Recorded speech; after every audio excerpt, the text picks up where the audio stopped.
sejak lahir tinggal di sini. Oke, kita langsung saja. Selamat malam Mas Roni. Selamat malam Mas. Ya, Mas Roni, kami sudah ibaratnya sejak lahir tinggal di sini ya.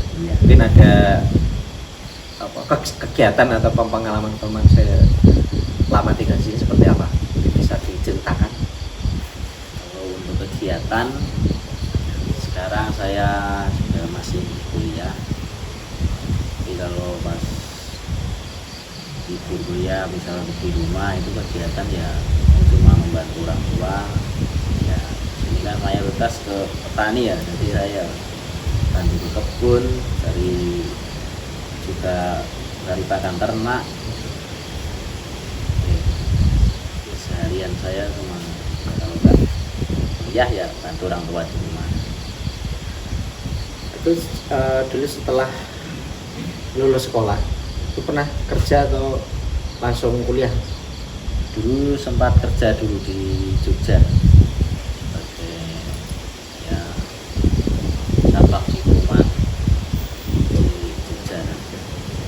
Udah berapa lama kerja di sana?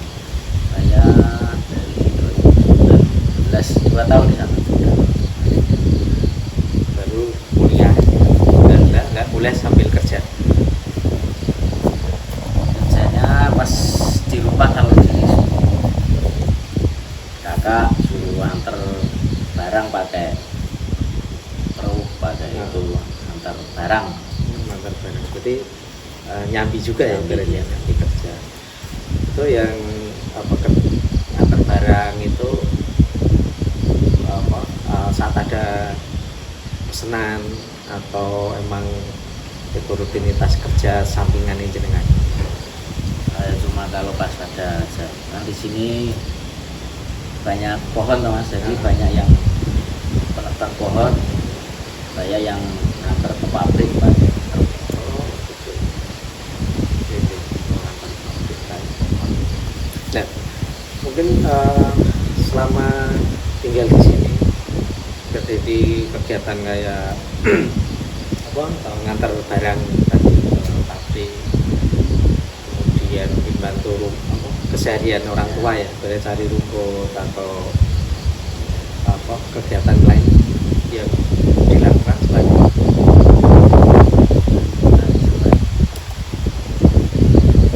Ya kalau di rumah pas sama orang tua ya seringnya sama ibu, cuma paling ya ke kebun. Kalau sini apa orang tuanya, maksudnya dia punya sawah atau ladang dan mungkin ternaknya juga tuh pelihara apa? Kalau di kampung itu sendiri mayoritas itu juga setiap rumah hampir mempunyai ternak, dan ya juga di sawah dengan sapi, kambing.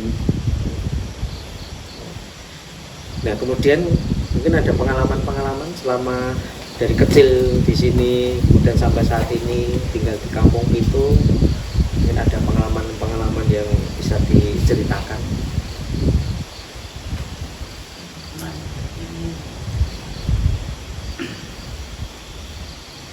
ya semasa tinggal di kampung itu sini,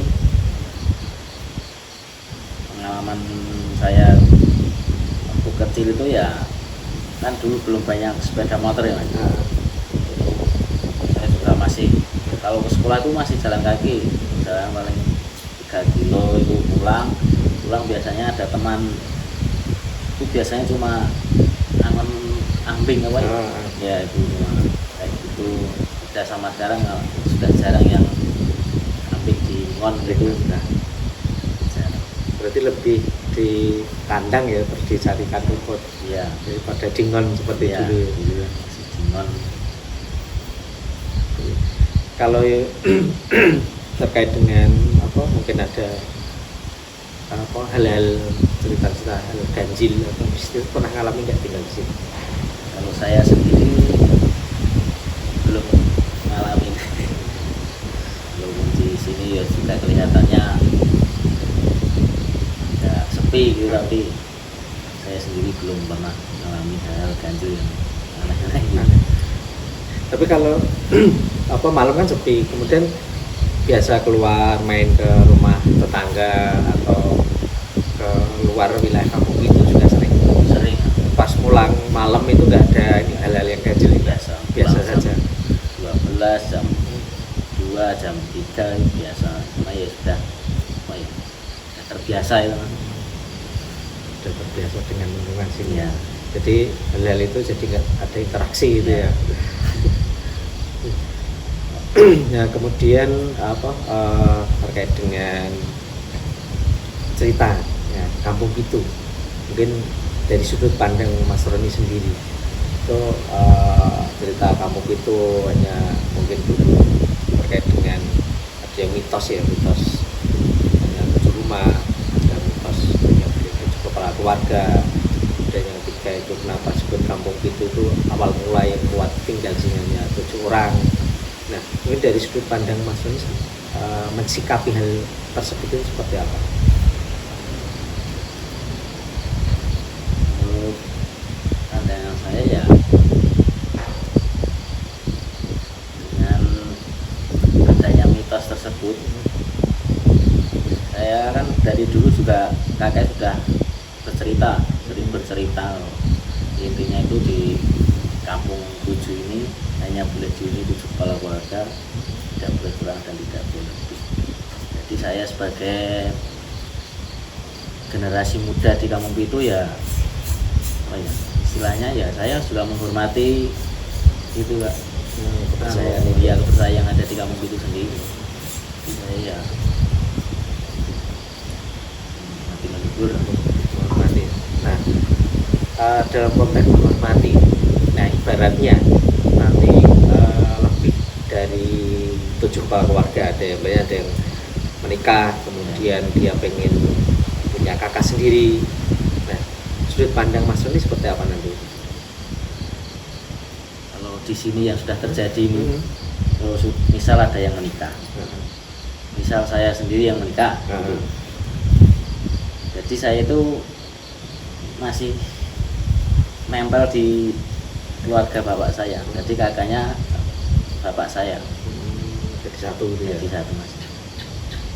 Tapi kalau nanti lebih itu gimana Mas? Mungkin ada cerita mitos yang berkembang sini mungkin dari ceritanya kakek. Kalau kakek saya dulu sering cerita ya, kalau ada yang lebih itu ada yang ya sakit-sakitan, nggak betah, ya cekcok sama tetangga gitu. Ya akhirnya ya itu bisa lebih, itu salah satu ada yang nggak betah dan ya pindah itu. Itu yang konteks pindah itu apakah yang kakak baru atau dari sekian kakak itu bedanya yang nggak kuat yang pindah? Kalau kakek saya itu bilang salah satu, berarti mungkin dari keseluruhan ya, kalau bilang salah satu ada yang merasa nggak betah gitu. Kan dulu juga katanya sudah, tapi entah tahun berapa itu katanya sudah ada yang lebih, tapi ya itu pindah. Di sini juga ada bekas-bekas setrika rumah Mas. Iya, pada pindah ke bawah. Berarti pindah bawah itu punya tanah Tanah, di bawah, iya, atau dia beli tanah di bawah. Ya, saudaranya dari bawah. Kemudian kalau yang kembali mungkin apa ya, cerita kakek jadi dulunya itu mungkin cerita secara sejarahnya atau mungkin apa ya, mitos dulunya itu dari yang tadi disampaikan hanya 7 kepala keluarga, mungkin zaman dulunya itu ada sebuah misteri yang bisa diungkapkan tidak? Kalau misteri ya maksudnya yang sampai sekarang bisa 7 kepala keluarga ini. Berarti cerita awal mulanya kenapa awal. kampung itu ini? Ya kan dulu itu di sini itu ada pohon namanya kayu kinah gadung ulung itu. Nah, itu terus dari pihak keraton Yogyakarta itu mengadakan sayembara di situ, siapa yang mampu menjaga dan merawat pohon tersebut akan diberi tanah secukupnya untuk anak cucunya. Dan di sini itu yang betah itu Mbah Mbah Iro. Nah, Mbah Iro. Jadi sama yang tinggal di sini ada dua keturunan. Mbah Iro sama Mbah Tir. Nah, itu kakak beradik. Jadi yang kuat itu cuma itu, dan di sini yang kuat itu, dan 7 orang di sini yang kuat itu 7 kakak, dan sampai sekarang itu ya itu yang kuat hanya 7 kepala keluarga itu. Berarti yang kalau tadi kan 2 keturunan ya, dari Mbah Iro dan Mbah Tir ya. Dalam versi ini berarti kan dulu kurang dari 7 kakak ya, dan Ya, 7 kakak kemudian berkembang menjadi 7 kakak bakal terus ini sampai saat ini. sekarang. Kalau ini ada cita-cita lain nggak mungkin dari kakek jenengan terkait dengan selain dari cerita yang 7 kakak ini, mungkin ada misteri apa saja ini yang ada di kampung gitu?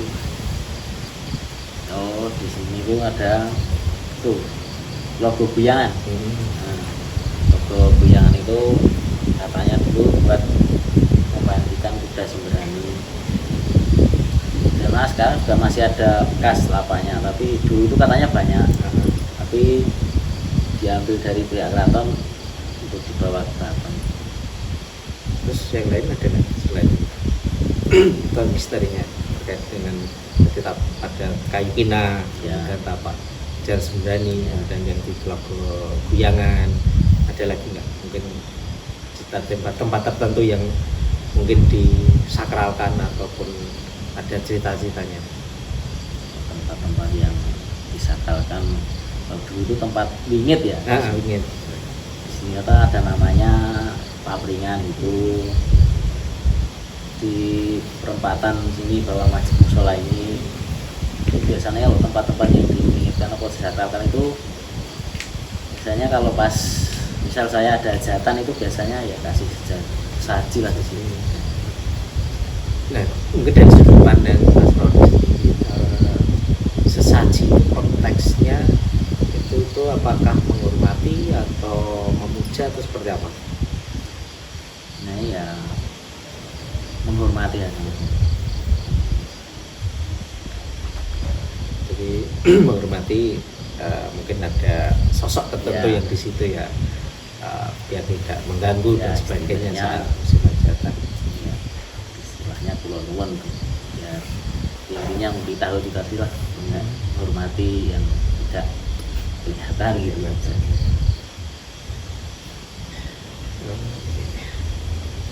Mungkin itu aja, Mas Roni, terima kasih banyak nanti informasi yang disampaikan ini bisa untuk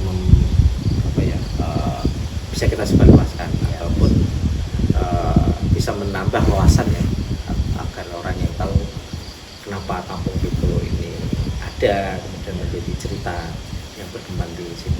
Oke, terima kasih Mas Roni. Ya, saya sama-sama.